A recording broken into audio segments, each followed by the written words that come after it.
Hey there YouTube, Wrestling Optimus here, and that was one hell of a Summer Slam. We are definitely in the post-Vince McMahon era, so let's jump right into the results. We'll start off with the women, as Bianca Belair retained her Raw Women's Championship over Becky Lynch. This was a really good match, but it's what happened afterwards that's getting everyone talking. First, both competitors shook hands afterwards, so is this a Becky face turn? Then we had the return of Bayley. So let's head on up here to the local medical facility drawer. And it looks like she's hiding back here under Murphy. Or Buddy Matthews, as he now goes by. And Bayley confronted them, but she was not alone, because Io Shirai has officially come up from NXT.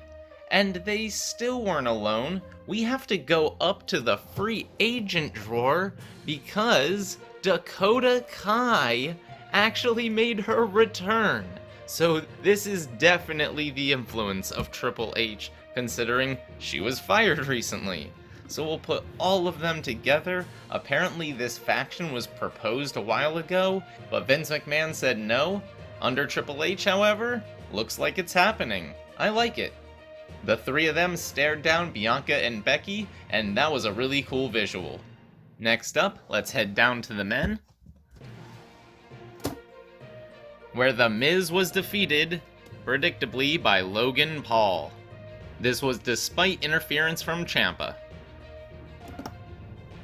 Next, Bobby Lashley successfully defended his United States Championship against Theory. So he'll hold on to that for now. Then the Mysterios, Rey and Dominic, managed to defeat the Judgment Day of Finn Balor and Damian Priest, mostly because it was a no DQ match, and Edge came back in a whole Brood-like gimmick. He helped the Mysterios win, and I guess that's going to be the feud moving forward. Pat McAfee had one of the entrances of the night, complete with a choir singing him to the ring, as he defeated Happy Corbin, or Bum-Ass Corbin. Per usual, it was a really good match. McAfee showed tons of athleticism and, of course, charisma. The Usos retained their unified championships against the Street Profits, so unfortunately Montez Ford and Angelo Dawkins come up short yet again. I'm guessing this is just to keep the bloodline together with all the belts. Riddle, who's not medically cleared, came to the ring in order to call out Seth Rollins, but he got kind of beat up for his trouble. Let's briefly head back up to the women's drawer, as Ronda Rousey was unable to get back her SmackDown Women's Championship from Liv Morgan. This came as the result of a really controversial finish that saw Liv Morgan trapped in an armbar while she had Ronda's shoulders pinned to the mat. The ref counted 1, 2, Morgan tapped, but he counted 3, and Liv retained.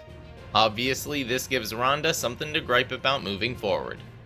Finally, in the main event, Roman Reigns defended his Universal WWE Unified Championship against Brock Lesnar. And oh my gosh. Now the match as a whole was a pretty standard Brock vs. Roman match, lots of table spots, near falls, etc. Well, near 10 counts. But the big thing that everyone's going to be talking about is that Brock drove a tractor with a front loader attached all the way down to the ring. He climbed up into the bucket during the introductions and did a leaping Lou Thesz press onto Roman to start the darn thing. Then at the end of the match, he used that tractor to lift up one whole corner of the ring into the air as Roman tumbled off the other corner. It was an incredible visual. But after the Usos helped bury Brock under a ton of debris, such as the commentary desk, tables, chairs, and even the ring steps, Roman managed to retain, and he'll now take on Drew McIntyre at Clash at the Castle. Oh, it should be mentioned that Austin Theory tried to cash in his Money in the Bank briefcase, but Brock gave him an F5 before he was able. Also, Paul Heyman took an F5 through the commentary desk. That was insane as well. Anyway, that's gonna do it for today. If you liked the video, make sure to do all that normal YouTube stuff. Smash the like button, share with any wrestling or action figure fans you may know, subscribe to the channel, and spread the word. You can also talk to me over on Twitter at WrestlingOptimus, or see all my best figure photography over on Instagram at WrestlingOptimus. If you haven't seen my latest video, you can check that out right here. But until next time, I've been Wrestling Optimus, and I'll catch you later.